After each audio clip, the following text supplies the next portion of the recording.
Mindset बड़ा ही interesting word है। जिसने इसे समझ लिया वो जिंदगी जीना सीख जाएगा। चलिए कहानी से समझते हैं। ये 1970s की बात है।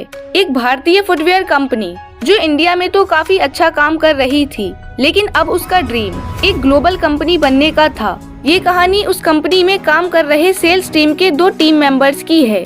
इनमें से एक का नाम था करण और एक का नाम था रोहन। इन दोनों को ये जॉब कैंपस प्लेसमेंट से मिली थी। दोनों मिडिल क्लास फैमिली से बिलोंग करते थे। एक ही कॉलेज से इन दोनों ने पढ़ाई की थी। एक ही शहर के रहने वाले थे, लेकिन डिफरेंस था तो सिर्फ सोच का, एटीट्यूड का। दोनों का माइंडसेट बिल्कुल अलग था। करण हमेशा हर चीज की पॉजिटिव साइड देखा करता। उसका माइंडसेट मानो पॉजिटिविटी से भरा हुआ था। वहीं दूसरी तरफ था रोहन, जो हर चीज में बस कमियां ढूंढता, हर चीज के लिए नेगेटिव कमेंट करता, जो अपनी जिंदगी से मानो दुखी था। वो बहुत कुछ पाना चाहता था, बहुत जल्दी पाना चाहता था, और अब उसे हर तरफ ना उम्मीद ही नजर आती। ये दोनों ही कंपनी में ठीक ठाक काम कर रहे थे। तभी एक दिन इन दोनों को बॉस ने अपने केबिन में बुलाया और कहा कि तुम दोनों को जानकर बहुत खुशी होगी कि हमारी कंपनी इंटरनेशनल हो गई है। हम एक्सपेंड कर रहे हैं और मैंने तुम दोनों को सिलेक्ट किया है अफ्रीका जाकर रिपोर्ट तैयार करने के लिए, वहाँ जाकर ये चेक करने के लिए कि मार्केट सिचुएशन क्या है। फिर बॉस ने पूछा, क्या तुम दोनों एक्साइटेड हो? करण के चेहरे पर एक बड़ी सी मुस्कान थी।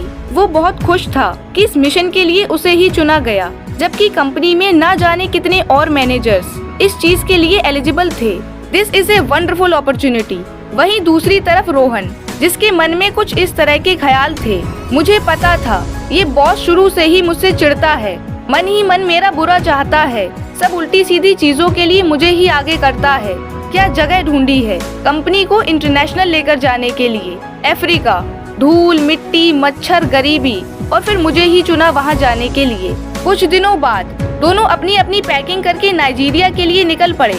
एक पूरे एक्साइटमेंट और जोश के साथ निकला और दूसरा वही शिकायतें और मन में रंजिशें लेकर निकला।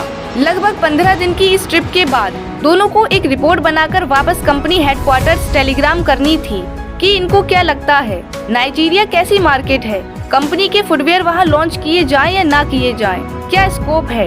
रोहन ने टेलीग्राम में लिखा, this trip is a complete waste of time. ये पूरा ट्रिप मेरे और कंपनी के वक्त की बर्बादी थी। कंपनी की बुरी तरह से हार होगी अगर हमने अपने प्रोडक्ट्स यहाँ लॉन्च किए तो, because no one wear shoes in this country. यहाँ कोई भी जूते नहीं पहनता। वहीं दूसरी तरफ करण, उसकी टेलीग्राम कुछ ऐसी थी, What a wonderful opportunity, because no one wear shoes yet. हमारी कंपनी यहाँ बहुत कामयाब होगी अगर हम यहाँ अपने प्रोडक्ट्स लॉन्च करते हैं। ये एक ग्रेट अपॉर्चुनिटी है क्योंकि अभी तक यहाँ कोई जूते पहनता ही नहीं है। हम पूरे देश को जूते बेच सकते हैं, यहाँ कोई कंपटीशन भी नहीं है। इन दोनों के वापस इंडिया आने पर करण को इस नए प्रोजेक्ट का हेड बनाया गया। उसे बड़ी प्रमोशन मिली। वो बहुत खुश था कि उसे कुछ नया चैलेंज मिला, कुछ करके दिखाने का मौका मिला। दूसरी तरफ रोहन वापस अपनी उसी पुरानी जॉब में, उसी डेली रूटीन में, उन्हीं शिकायतों के साथ। उसकी जिंदगी मानो जैसे वही की वही थी और करण की जिंदगी कम्प्लीटली चेंज हो गई थी। दोनों एक ही परिस्थिति से निकले, सामान्य रिसोर्सेज लेकर, सब कुछ बराबर था। फिर ऐसा डिफरेंस क्यों, इतना फर्क क्यों? ऐसा इसलिए क्योंकि दोनों का माइंडसेट अलग अलग था, उनकी थिंकिंग और एटीट्यूड अलग था। किसी ने सही कहा है, सीढ़ियाँ वही होती हैं, किसी के लिए ऊपर जाती हैं तो किसी के लिए नीचे आती हैं, लेकिन फर्क सिर्फ सोच का होता है। इसलिए अपने माइंडसेट को चेंज करो। इस दुनिया में 99% लोग ऐसे हैं जो सिर्फ कमियां ढूंढते हैं, हर एक चीज में गलतियां निकालने की कोशिश करते हैं, हर चीज की नेगेटिव साइड को देखते हैं। लेकिन आप उन 1% लोगों में से बनो जो बुराई में भी अच्छाई ढूंढते हैं, हर चीज की पॉजिटिव साइड देखते हैं, क्योंकि नजर का इलाज तो मुमकिन है पर नजरिए का नहीं। और इस चीज पर गौर करो कि आप अपनी जिंदगी कैसे जी रहे हो।